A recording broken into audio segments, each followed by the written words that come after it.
Насан туршийн боловсролын үндэсний төв 20 жил. Монгол улсад албан бус боловсролын тогтолцоо бүрдүүлэх, ялангуяа насанд хүрэгчдийн хэрэгцээ, сонирхол, бололцоонд тулгуурласан сургалтын агуулга, хэлбэр, арга зүйг тогтоох, албан бус боловсролын салбарын хүний нөөцийг бэлтгэх, чадваржуулах,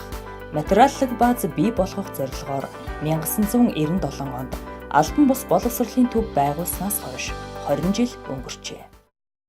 Анх 6 хүний бүрэлдэхүүнтэй үйл ажиллагаагаа явуулж байсан төв, зорилго, үйл ажиллагааныхаа хүрээг тэлсээр 2002 онд албан бус боловсрол зайны сургалтын үндэсний төв,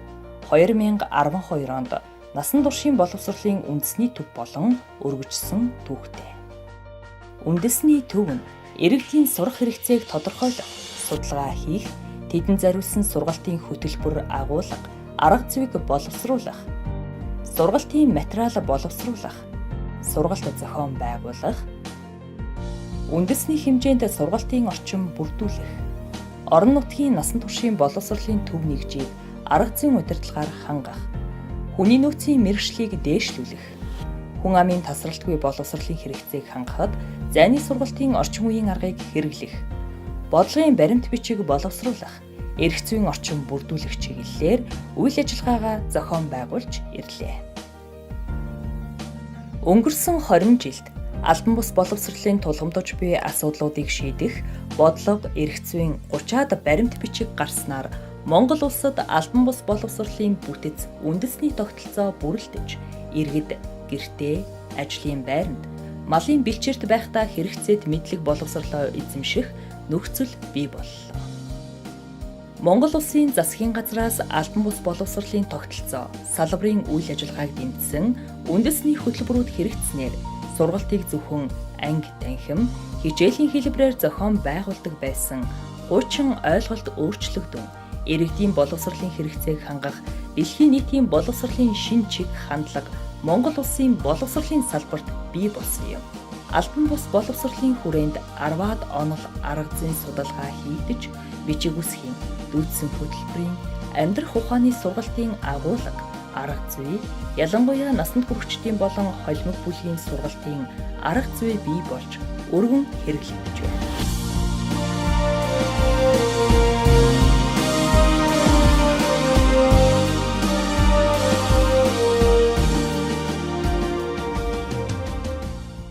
Өнөөдрийн байдлаар улсын хэмжээнд аймаг нийслэлийн насан туршийн боловсролын 26 төв, 326 нэгж, 619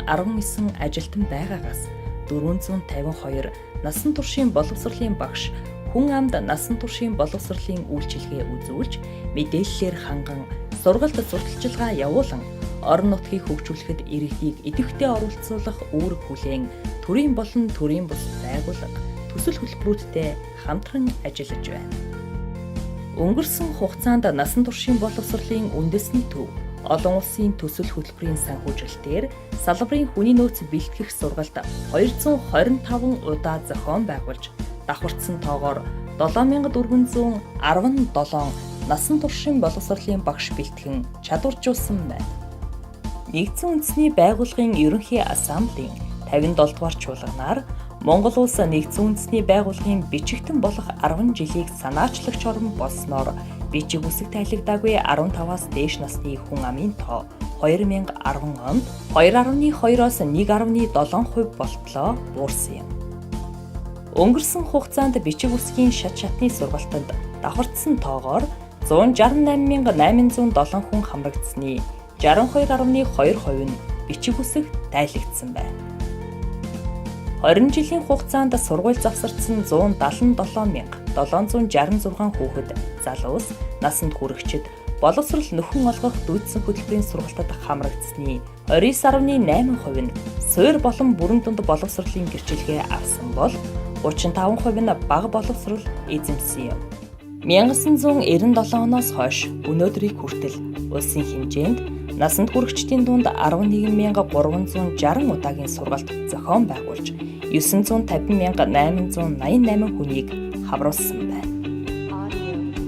Эдгээр сургалтын үр дүнд ажил хөдөлмөр эрхлээгүй иргэд гэрийн эзэгтэй өндөр наснууд